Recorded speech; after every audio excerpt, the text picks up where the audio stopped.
Why is it that some people seem to crush their goals effortlessly? Building businesses, finishing marathons, or creating their dream lives? And how are you supposed to know what works when one piece of advice says hustle harder and the other one says do less? It's exhausting, isn't it? You're trying to move forward, but it feels like every step gets harder and that something invisible is pulling you back. And it's annoying when it feels like everyone else has figured it out except you. So to figure this out, I looked at the patterns that keep people stuck and why your brain resists doing the hard things. And I discovered a simple, fast and powerful way to stop fighting yourself and finally make progress. And it's not about working harder or even smarter. It's about learning how to work with the way your brain is wired. And here it gets interesting. Most of what you've been told on how to stay motivated or productive might actually work against you. I'll show you why and how you can flip the script on how to make even the hardest tasks feel easy. And in this video you will see how you can do it. We will also look into why you avoid doing the important or hard things even though you want to succeed, how you can destroy your laziness even if you think you're a sloth, and how to fix your brain so you stop avoiding doing the hard things. But before we start, let's look into laziness itself and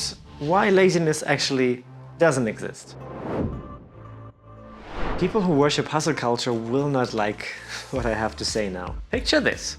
It's Sunday afternoon. The emails are piling up, deadlines are looming, and your apartment is a disaster. And you know you should get started, but you're stuck in the bed, under your blanket, scrolling through your phone, watching videos, or just lying there while this heavy weight presses you down. And then the voice starts. You're so lazy. Why can't you just get up and do something? So you try to push yourself, but the more you think about it, the harder it is to start. And then the guilt creeps in. You see someone online crushing their goals, running marathons, building businesses, or tackling their to-do list before lunch, while you're frozen, feeling smaller with every passing second. And you label yourself lazy, and your shame inside of you grows. And you start to believe it's just who you are. But here's the truth. This laziness isn't real. Thousands of years ago, your brain evolved to conserve energy. It was a survival mechanism. And back then, wasting energy could mean death. So hunting, gathering, and escaping predators required focus and effort. So your brain resisted unnecessary tasks. Rest wasn't lazy, it was life-saving. And then came the Industrial Revolution. Productivity became the new measure of worth. Rest was made the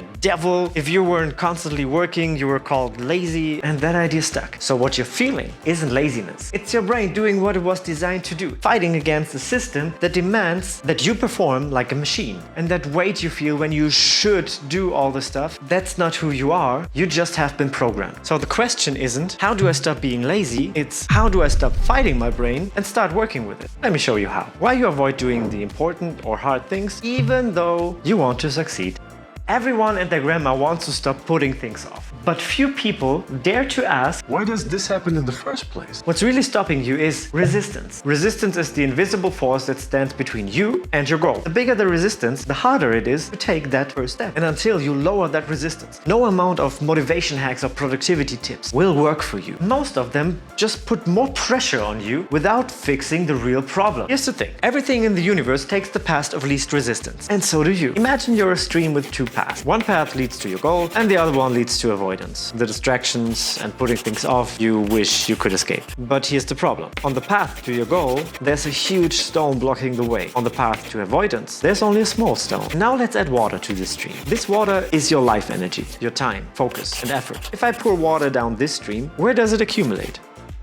Of course, it flows to the easier path, avoidance. But you really want to reach your goal, so you think, I just need to try harder. You pour more water, more energy into the stream, trying to force it past the blockage. And that's what we call willpower. And while it might work for a while, most of your energy still pools in avoidance. By the way, if you know what the opposite of goal is, let me know. I couldn't figure it out and ChatGPT wasn't much help either. But here's the thing where it gets interesting. What happens if we lower the resistance on the goal side? If we shrink the stone or remove it altogether, where does the water accumulate? Of course, now your energy flows naturally towards your goal. This is the key. The water doesn't change its direction just because you want it to. You can force it by pouring more and more water, more and more life energy into the stream. And eventually, you will run out of it. Every time you rely on willpower to fight resistance, you're burning through your energy reserves. And what happens if you're tired? The water flows right back to the easier path, getting distracted, putting things off, and avoiding things. Until you lower the resistance towards your goal, you will stay stuck in this cycle. You'll always need to push harder, fight longer, and and you barely make a dent. And we've all been there, making promises to ourselves to get up the next morning at 5 a.m. to take a run around the lake, only to hit snooze and roll around and try it again the next day. It's because willpower alone cannot fix a system that is designed to conserve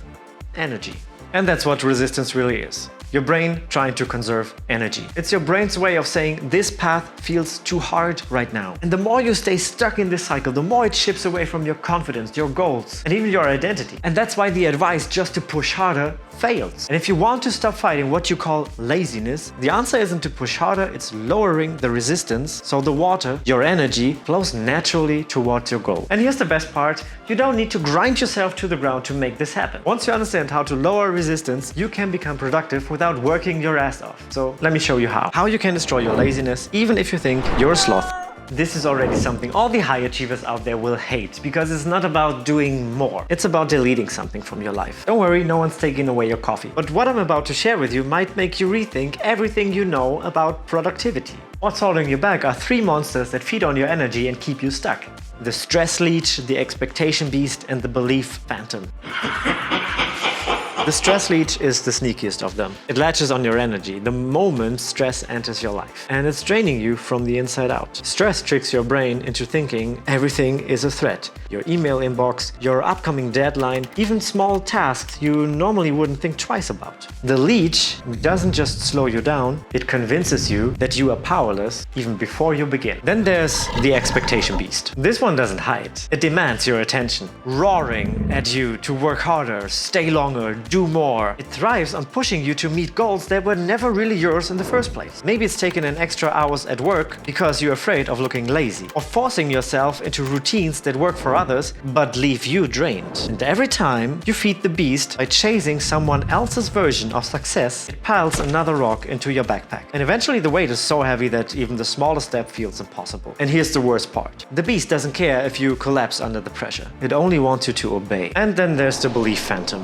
This one is quieter, but far more dangerous. It whispers things like, you're not good enough, or success only comes through suffering. Its power lies in how subtle it is. The phantom doesn't just block your path, it convinces you the path doesn't exist at all. And you felt it every time you avoided taking a risk, not because you didn't want it, but because the phantom whispered that it wouldn't work. It turns every challenge into an insurmountable wall. And when you hit that wall, you start to believe the problem is you, not that phantom. These three monsters don't just hold you back, they work together against you. This isn't laziness, it's resistance, and it's controlling you without you even realizing it. Balance is what breaks the cycle. Balance is when your head, heart, and feet are in the same place, moving in the same direction. When your thoughts, emotions, and actions all work together, resistance has nowhere to hide. There's no fight, no friction, just steady and confident progress. So the life you've been working so hard for all the time finally starts working for you. Let me show you how. How to fix your brain so you stop avoiding the hard things. Let me tell you something that will change the way you see all this. There's nothing wrong with you. Your brain is working exactly as it's designed to. It's just working against itself, just based on bad beliefs. Imagine your beliefs are the pedals of a car. Your positive beliefs act like the gas pedal, while your doubts, your negative beliefs, are the brakes. So you're sitting in this car, hitting gas and brake at the same time. And it's draining. The engine roars, the tires spin, but you're not going anywhere. And sometimes in your life you're not even pressing the gas pedal, but only on the brake. That's when you're paralyzed by fear, doubts, and uncertainty. And this is why progress might feel so hard for you. Your brain is locked in a battle between logic and emotion, between the part of you that wants to move forward and the part that is so afraid of doing that. But becoming whole-brained changes everything. It's like taking your foot off the brake and feeling the full horsepower of your potential hit the street. When your brain is whole, your logical and emotional sides stop fighting against each other and working as a team to aid you. The part of you that plans joins forces with the part that drives creativity, motivation, and your gut feeling. And in this state, resistance melts away. Tasks you once avoided stop feeling like battles. Decisions become clear. Progress feels natural. You're no longer wasting energy fighting yourself. You're finally making progress. And here's the best part. Becoming whole brain doesn't take weeks or months. With the right method, you can rewire your brain in minutes. The brakes come off, you hit the gas pedal, and you start moving with light speed towards your goals. Imagine what it would feel like.